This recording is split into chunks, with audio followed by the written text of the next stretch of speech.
butun hamma insoniyat tan olgan. Qo'shinlar ular haqida gapiradi. Ertalabgacha uning qiroati bilan biz orom topardik. Bir kecha yo'q ediki, u qiroat qilmasdan uxlamas edi. Har kecha qiroat qilishardi ular. Ular kim? Ular payg'ambarimiz alayhisalomdan, u kishi orqali Abdulloh ibn Mas'ud, Ubay ibn Ka'b roziyallohu anhumolardan o'rganib keyingi ummatga o'sha 10 qiroat qoldirgan buyuk zotlar, 10 qiroat egalari.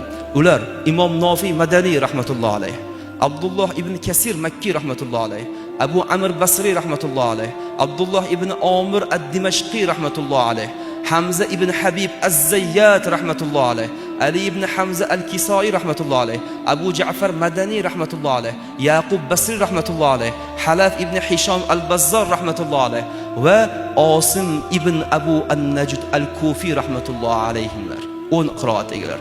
Mana shu oxirgilari Osim ibn Abu an-Najd al-Kufi rahmatullohi alayh bizni qiroatni ustozlari hisoblanadilar.